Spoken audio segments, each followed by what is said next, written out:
जय श्री राम। क्या संजोग है, मैं यहाँ लाइव ये वीडियो मैंने स्टार्ट किया है। लाइव नहीं, सॉरी, आदत हो गई बोलने की। ये वीडियो मैंने स्टार्ट किया और उधर से शंख की आवाज़ आ रही है। जैसा कि आज पूर्णिमा है, बहुत ही पावन अवसर है आज हमारे राधा रमन लाल जी का जन्म उत्सव भी है। वो वृंदावन वाले, जिनको नहीं पता उनके लिए मैं बता दूँ, वृंदावन वाले वो प्रगट शालिग्राम से हैं, वो रियल हैं। तो आज का ये वीडियो लाने का जो पर्पस है, सबसे पहले तो मैं ये बता दूं, लेकिन उसके पहले आप लोग प्लीज़ वीडियो लाइक कीजिए, शेयर कीजिए, चैनल पे नए हैं तो सब्सक्राइब कीजिए और भगवान करे आपकी ज़िंदगी की हर मुसीबत, हर बाधा कट जाए ये वीडियो देखते हैं। तो जैसा कि आज का ये वीडियो का मैं टॉपिक बताने जा रही हूँ, तो ये अगर आप किसी भी कारणवश से विवाहित या विवाह से जुड़ी कोई भी परेशानियों से जूझ रहे हैं, तो ये वीडियो आपके लिए है। या तो आपकी शादी नहीं हो रही है, या तो मनपसंद वर नहीं मिल रहा है, या फिर वधू नहीं मिल रही है मनपसंद, या आपको कैसा चाहिए, इन सभी जो भी एक लड़की की जो इच्छा होती है ना, या फिर जो भी परेशानी आने की होती है, उन सब से रिलेटेड ये वीडियो होने वाली है। तो प्लीज़ ये वीडियो पूरा देखना। और इस वीडियो में मैं एक व्रत बताने जा रही हूँ, जो व्रत करने से आपके या फिर आपके जो भी परिजन हैं, जो बहुत ही ज़्यादा रियलिटी में जो बहुत परेशान हैं, उनके साथ चमत्कार हो जाएगा।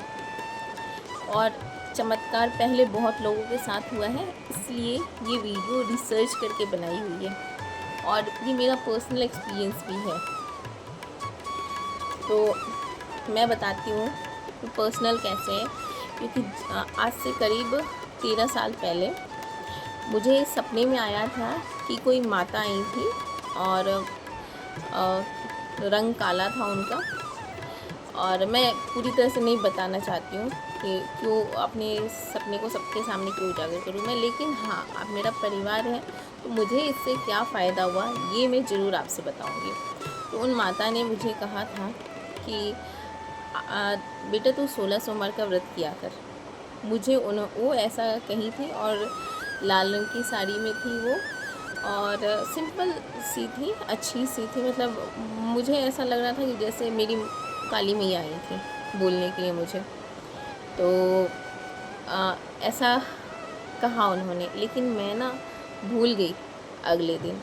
फिर अगले दिन जब मैं भूल गई तो मैं एक्चुअली, मेरी एज बहुत कम थी, 20 साल की एज रही थी मेरी तब।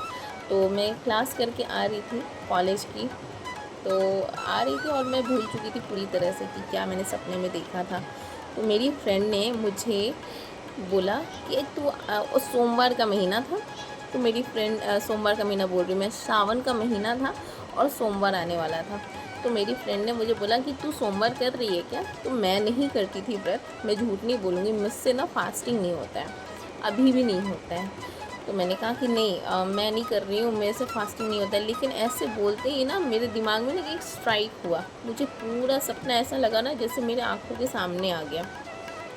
फिर मैंने अपनी मम्मी को बताया कि मम्मी ऐसा ऐसा मुझे सपने में आया, अभी क्या करना चाहिए? तो मम्मी ने कहा कि कुछ गलत तो नहीं आया है, तुम कुछ ऐसा सोच रही होगी। मैंने कहा नहीं, सोच तो नहीं रहे थे, लेकिन ऐसा आया है क्योंकि वो हमारा जो लाइफ होता है ना, कॉलेज का लाइफ, उसमें इतना मौज मस्ती रहता है, पूजा पाठ का टाइम कहाँ रहता है। तो मेरे दिमाग में भी ऐसा कुछ नहीं चल रहा था कि शादी, ये चीज़ों से मैं बहुत दूर थी। और मेरे से कोई पूछता था ना शादी करनी है, तो मैं कहती थी नहीं, नहीं करनी है।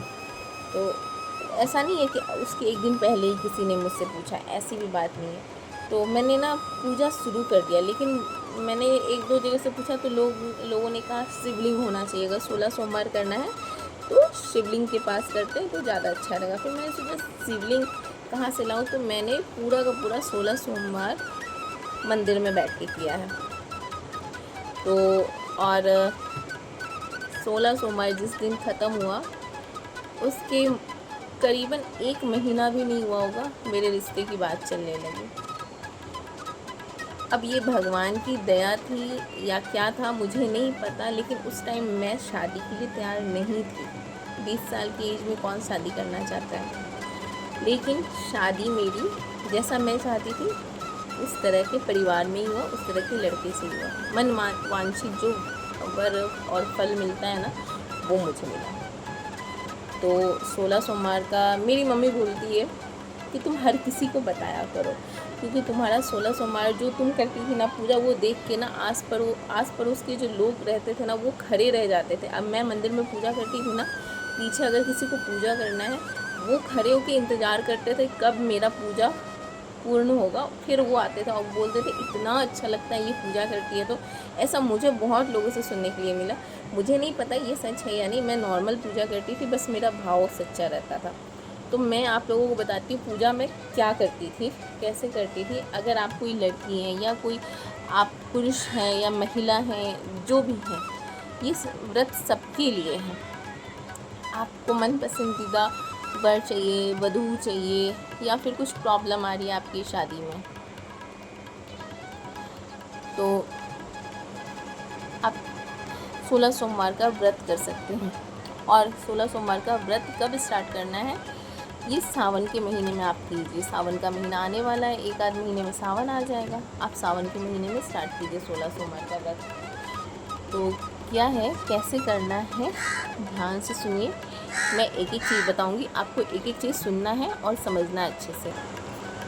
तो सबसे पहले आपको सावन के महीने से स्टार्ट करना है, या तो कार्तिक मास से। कार्तिक मीन्स जब छठ पूजा आती है ना, या फिर हम ऐसा कह सकते हैं अक्टूबर नवंबर का टाइम रहता है, वो आप हिंदी कैलेंडर से देख लीजिएगा, आपको पता चल जाएगा कार्तिक महीना कौन सा है, सावन का महीना कौन सा है। तो ये दो जो महीना होता है ना, ये बहुत शुभ होता है। और आप विश्वास रखो, आपके काम बनते ही बनते हैं। और किसी भी तरह का अगर प्रॉब्लम आ रहा है शादी में, या फिर आपकी एज बहुत ज़्यादा हो चुकी है, आपकी एज का लड़का नहीं मिल रहा है, या फिर वो क्या कहते हैं दहेज का प्रॉब्लम आ रहा है, कुछ नहीं होगा। मेरी बिना दहेज की शादी हुई है। तो मतलब वो होता है ना कि ऐसा होना था, और बहुत कम एज में मेरी शादी हो गई। और 16 सोमवार का जो व्रत था वो फलदायी हो गया। और मैं क्या ही बोलूँ, मतलब मुझे तो समझ में नहीं आता मैं क्या ही बोलूँ अपने लिए। तो मतलब कैसे करना है मैं ये बता रही हूँ। और सोमवार को स्टार्ट करना है, सोमवार का दिन रहना चाहिए स्टार्ट करने के लिए। आपको मंदिर में जाना है, उससे पहले आप एक पीला कपड़ा अपने लिए फ़िक्स कर लो, और नया हो तो और अच्छा है कोड़ा। और हर सोमवार को वही कपड़ा पहनना, धो धा के रख देना, फिर वही पहन लेना। और आपको कथा का एक बुक खरीद लेना है, और एक आप थाली ले लेना या कुछ भी ले लेना जिसमें आप सारा सामान, उस बुक में लिखा रहता है कि फूल धूप आदि जो भी चाहिए वो, बेलपत्र, अकवन, 1 लोटा जल और धतूरा, ये 3-4 चीज़ें हैं, ये अपने साथ में रखना। पूजा के लिए ये चीज़ें बहुत ही इम्पॉर्टेंट हैं। और जब भी आप 16 सोमवार का व्रत करेंगे तो जो शिव मंदिर होता है, शिवलिंग के बगल में ही माता गौरी का भी मूर्ति रहता है।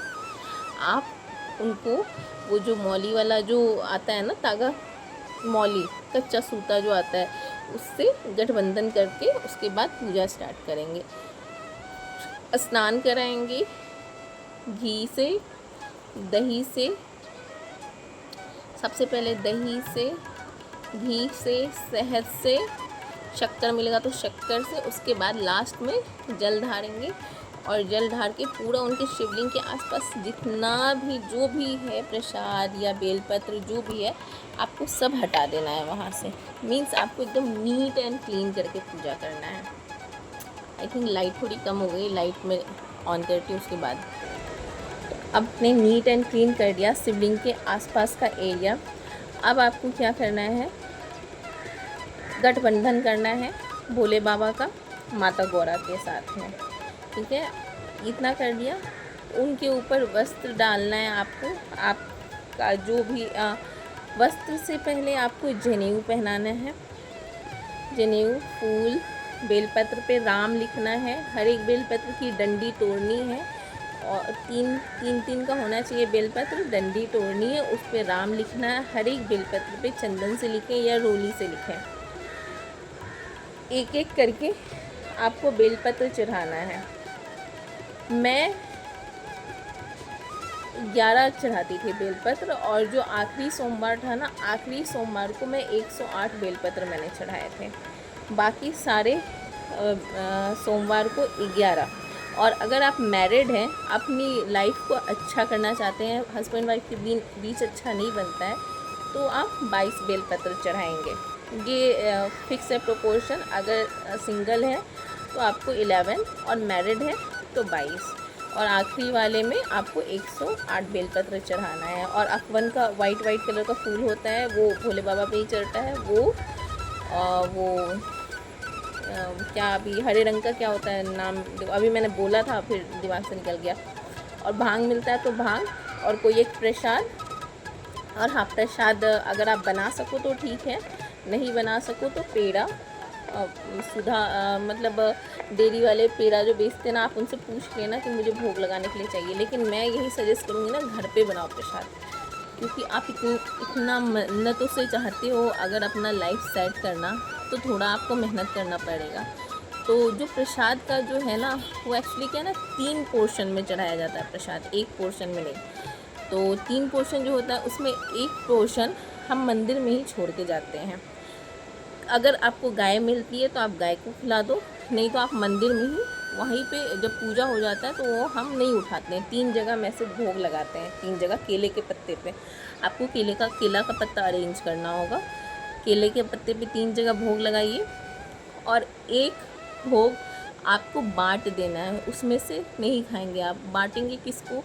जो भी मंदिर में आपको मिल जाए, या फिर मंदिर में बांटने के बाद भी कुछ बच जाए तो वो लोगों में बांट देना। और जो तीसरा पोर्शन है, सिर्फ़ और सिर्फ वही आपको खाना है पूरे दिन में, और कुछ नहीं आपको खाना है। और वो भी पूजा शाम को होती है, शाम को पूजा करने के बाद ही वो खाना है। अब मैं बताती हूँ मैं क्या प्रसाद बनाती थी। मैं घी में गेहूं का आटे को अच्छे से भून के, ऊपर से शक्कर, चीनी, शक्कर, कभी शक्कर मिल गया तो शक्कर, नहीं तो चीनी मिल गया तो चीनी, और कोई भी एक तरह का प्रसाद। जितना अमाउंट में इधर रखेंगे उतने ही अमाउंट में बाकी 2 जगह पे रखेंगे। 3 प्रसाद बनाना है, ठीक है। 3 जगह साथ में लेके जाएंगे, एक जगह मंदिर में, और 3 जगह केला का पत्ता निकालेंगे, 3 जगह भोग रखेंगे। उसके बाद उसको प्रणाम करेंगे, उस पर ऐसे करके पानी छीट के उसको प्रणाम कर लेंगे कि मतलब भगवान ने भोग स्वीकार कर लिया। उसके बाद हम कथा करेंगे, धूप दीप जला के, धूप दीप जला लेंगे, आप कथा शुरू करेंगे। और उससे पहले शिवलिंग पे आपने जनेऊ पहना दिया, वस्त्र उड़ा दिया, और माता गौरा के लिए भी आप कुछ वस्त्र लेके जाएंगे। ऐसा मैं नहीं कह रही हूँ कि आपको 1000, 500, 2000 के वस्त्र लेके जाने। आपको एक लाल रंग का कपड़ा, इतना छोटा कपड़ा भी ले जाओ ना, तो वो श्रद्धापूर्वक वो एक्सेप्ट कर लेंगे। और ये चीज़ें आपको करनी है। माता गौरा पे आपको सिंदूर चढ़ाना है, एक पुड़िया उन पे सिंदूर का हर सोमवार को रख के आना, और भोले बाबा पे रोली का हल्दी आपको रखना है पूजा में। और ये चीज़ें हो गई। अब आप कथा करेंगे, और कथा से पहले कथा के बुक में आपको कुछ मंत्र रहता है, मंत्र पढ़ेंगे, कथा करेंगे, आरती करेंगे, भोले बाबा का, माता गौरा का, दोनों का आरती करेंगे, और उसके बाद उनके नाम से हवन करेंगे। ये कर लेंगे ना आप, और फिर उसके बाद आराम से बैठ के ओम नमः शिवाय का थोड़ी देर जाप कीजिए। उसके बाद आप जब निकलोगे ना मंदिर से, तो आप जो 3 भाग था प्रसाद का, उसमें से 1 भाग ले लोगे बांटने के लिए, और 1 भाग ले लोगे, वही आपको रात में खाना है। और बाकी आप एडिशनल पानी ले सकते हो। और मैं तो, मुझे जहाँ तक याद है, मैं पूजा से पहले मैं पानी भी नहीं पीती थी, और शाम को मैं 5 बजे के लगभग में पूजा करने जाती थी। अब आप लोग देख सकते हैं, ये जो ढलता हुआ जो शाम है ना, अभी दिख रहा है ना ये बाहर, ये इससे थोड़ा पहले बैठ जाओ पूजा पे। ये शाम बहुत अच्छा है, बहुत शुभ है। ढलता हुआ शाम में, मतलब अंधेरा नहीं करना है, जो शाम ढलता है ना, या सूरज निकलती है, ये टाइम बहुत ही अच्छा होता है पूजा पाठ करने का। और फिर आपको 16वें सोमवार वाले दिन सब कुछ सेम करना है। बस एक बेलपत्र 108 चढ़ाना है, और आपको भोले बाबा को वस्त्र, अच्छे से वस्त्र पहनाना है, जिसमें आप गमछा हो गया, जो कुछ भी हो गया, और माता गौरा को आपको साड़ी या फिर कुछ भी आप जो भी दान का सामान दे सके, चूड़ी, बिंदी, सिंदूर, वो सब आपको रखना है वहाँ पे। वो पंडित जी आएंगे, वो पंडित जी हटा लेंगे, आपको हटाना नहीं है वहाँ से। आपकी पूजा हो गई संपन्न। बाकी आपको अगर ब्राह्मण खिलाना है तो आप ब्राह्मण खिला सकती हैं, या फिर उस दिन खीर पूड़ी बना के छोटे छोटे बच्चों को खिला दीजिए आप, ठीक है। वो माता और भोले बाबा का रूप मान के सबको खिला दीजिए आप। और यही है विधि। और मुझे ऐसा सुनने को आया कि जब मैं पूजा करके हटती थी ना, तो मेरे जो आस पड़ोस के जो लोग थे ना, वो देखते रहते थे मेरी पूजा को, मतलब। और मेरे करने के बाद ना उस मोहल्ले में ना लगभग 15-20 लड़कियों ने किया वो पूजा। मैं अभी भी उस मंदिर को याद करती हूँ ना, अपने किए गए उस पूजा को याद करती हूँ, मेरा आँख भर आता है। मैं जाती हूँ ना मंदिर में, अभी भी वो भोले बाबा का मंदिर है, अभी भी जब मैं जाती हूँ ना, तो मतलब ऐसे, वो हिंदी वाले वर्ड नहीं आ रहे, लेकिन पूरा आँख मेरा गीला हो जाता है। आँख गीला क्या, आंसू टपकने लगते हैं। अब बच्चे हैं साथ में, तो बच्चों को क्या एक्सप्लेन करें, तो मैं आंसू पोंछते रहती हूँ। लेकिन मतलब जो भाव आएगा ना आपके अंदर से, अभी भी मेरा इमोशन वैसा हो गया। तो आप समझ लो मैं आपसे कितना ट्रू चीज़ बता रही हूँ। आप कीजिए, किसी भी तरह की मुसीबत अगर आपकी वैवाहिक जीवन से है, वो चली जाएगी। मुझ पे विश्वास रख के कीजिए। 16वें सोमवार को आपका ये पूजा पूर्ण होगा। और आप कथा का किताब खरीदो, उसमें बाकी का आपको लिखा मिलेगा। और कोई अगर प्रॉब्लम है तो आप मुझे कमेंट बॉक्स में, इसी वीडियो के कमेंट बॉक्स में पूछना आप, मैं एक्सप्लेन कर दूँगी अगर और भी कुछ प्रॉब्लम हुआ तो भोले बाबा की कृपा से मेरी शादी बहुत अच्छे से हो गई, निर्विघ्न विवाह हुआ। 1 महीने के अंदर मेरी कोई इंगेजमेंट नहीं हुई, तिलक हुआ, फटाफट शादी हो गया। 7 दिन के अंदर मेरा शादी हो गया, तिलक हुआ, शादी हो गया। हाँ, 7 दिन ही लगा था बस, और कोई इंगेजमेंट नहीं, कुछ भी नहीं। पूजा ख़त्म हुआ, 1 महीने बाद मेरी शादी की बात फिक्स हो गई। इवन मैं शादी नहीं करना चाहती थी, क्योंकि मैं चाहती थी अभी थोड़ा डिग्री ले लूँ, उसके बाद शादी करूँ। डिग्री हो गई मेरी शादी के बाद, ऐसा नहीं है मैंने पढ़ाई नहीं की, लेकिन उस टाइम मैं नहीं चाहती थी, लेकिन फिर भी मेरी शादी हो गई। तो आप सोचो, और बहुत अच्छे परिवार में हुई, सब लोग बहुत अच्छे हैं। तो आप सोचो, आप किसका इंतज़ार कर रहे हो? अगर कोई प्रॉब्लम है तो हमारे भोले बाबा हैं, हमारे महादेव है, हमारे हनुमान जी हैं, वो उनके पास हर उपाय है। बस वो है ना, हम इन उपायों से ना हम अपने भाव को लेके आते हैं उनके पास। तो ये जो अंदर से जो भाव निकलता है ना, वो भाव कमाल कर देता है। और ये भाव ना ऐसे नहीं निकलता है, जब तक हम किसी विशेष विधि में नहीं व्यस्त होते हैं ना, तब तक ये अंदर से भाव नहीं आते हैं। तो ये जो विधि है ना, ये उस समस्या का समाधान है, करके ज़रूर देखना। और आप अगर सावन के महीने से आपने स्टार्ट कर दिया ना, आप देख लेना अगले 6 महीने में आपकी रिश्ते की बात शुरू हो जाएगी, और रिश्ता भी तय हो जाएगा, और निर्विघ्न होगा सारा काम। ये मैं ना कोड़े कागज़ पे लिख के देने के लिए तैयार हूँ। तो समझ में आया तो बहुत अच्छा, अगर महादेव के आप भक्त हैं तो और भी अच्छा। और अगर कोई परेशानी है तो कमेंट बॉक्स में लिख लीजिए, और चैनल को सब्सक्राइब कर लीजिए, क्योंकि ऐसे ही रियल फैक्ट और ट्रुथ के साथ यहाँ पे मैं वीडियो लेके आती हूँ। हर हर महादेव, जय श्री राम, जय श्री श्याम।